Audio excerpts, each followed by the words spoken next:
Hello. In this portion of the Cancer Cure course series, we're going to be talking about detox or death. Which is it? The reason why we're talking about this is because detox can, in some ways, look as though the animal is getting worse and might be dying. It's very different. And first, I want to talk about why would your animal be going into a detox? If you are beginning a healing process with your animal, if you are listening to the Cancer Cure audio that's available on the site, you download it and you're listening to it, each time you listen to it, your animal is going to go into a detox. If you have private sessions with me, your animal is going to go into a detox. If you get them a massage, chances are your animal's going to go into a detox. If you get acupuncture, your animal's going to go into a detox. This is why if you've ever had a massage and they tell you make sure you drink a lot of water, otherwise you're not going to feel well, it's because you're going into a detox. Now, why are you going into a detox? Why is your animal companion going into a detox when they listen to the Cancer Cure audio or get a private session or whatever? Why are they going into detox? Because the physiological relaxation response is being triggered. Now, a reminder, or in case you haven't seen it in the other videos, what is the physiological relaxation response? It's the disco party we're creating in the brain. The disco party that gets the brain saying, you're happy, let's release some of these chemicals. You're relaxed, let's release some of these chemicals. These happy chemicals that are going to relax the muscles. And when the muscles are relaxed, the blood becomes oxygenated. And when the blood becomes oxygenated, your stomach jumps in and joins the party and says, cool, we're bringing the digestive enzymes. And, your body starts absorbing all the nutrients more efficiently and your hormones start regulating and then your body detoxes. And the reason why your body detoxes is because everything's starting to work and then the things that need to fall away and go away start to. What this looks like when it starts happening, it can actually make us feel a little sick. We're lethargic. We can feel a little feverish. I don't know if you've ever gotten a massage and after you've gotten it, you're like, I feel a little off. I can feel my temperature changing. So you can feel lethargic, temperature changes, feverish. You are sleepy, extra sleepy. Your poop, bowel movements in your animals might be off as well. Might be kind of runny, might be extra stinky. And this detox process is different for everybody. And sometimes it's very, very noticeable. And sometimes it kind of just flies under the radar. But whether you notice it or not, your animal is going through one.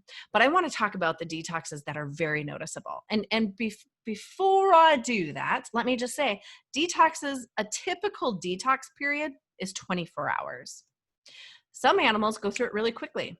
Like 3 or 4 hours later, they're like, boom, I went through my detox. That's not typical. What is typical is 24 hours. However, some animals go into a 48-hour detox, and some animals go into a 72-hour detox.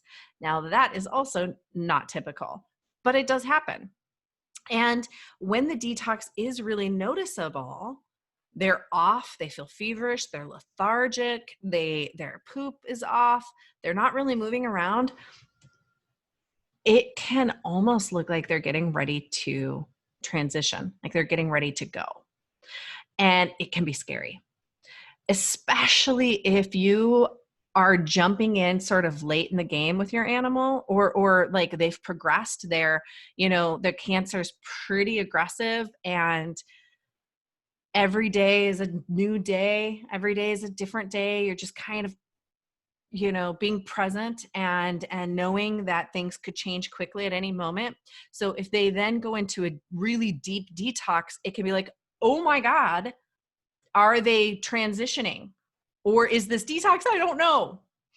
So let's talk about that a little bit, because sometimes it is kind of a guessing game. The best way to know is to go back to the basics and start looking at stuff like, have you played the Cancer Cure audio in the past? If you have, what what were their detox periods at that time? Are they usually about 24 hours? Are they usually about 48 hours? What are they? How often do they last? What do they typically look like? The other thing is when someone is dying, and this is, people ask this all the time, how am I going to know, if they're dying? When somebody is dying, they stop eating, they stop going to the bathroom. You can't get them to drink water. They're not getting up and moving around. They stop. In a detox, animals will still typically eat or drink or move around.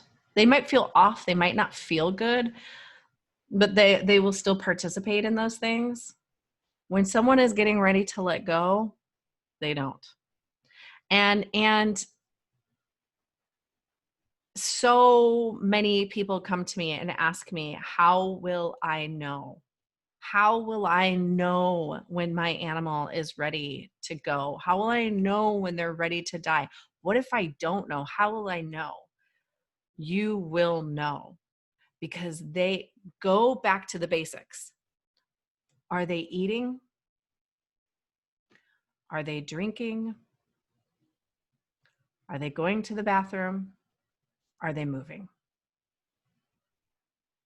If you answer no to those questions, chances are your beloved animal is getting ready to pass.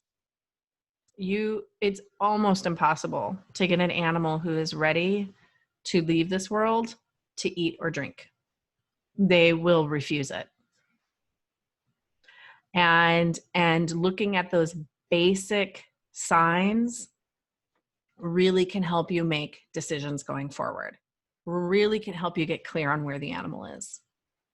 Again, a detox typically happens after a healing. And you might think, well, gosh, that sounds kind of scary. I don't want that to happen. It's not always that extreme. And you do want it to happen because you want them to detox the illness out of their body so that they can have new cell growth.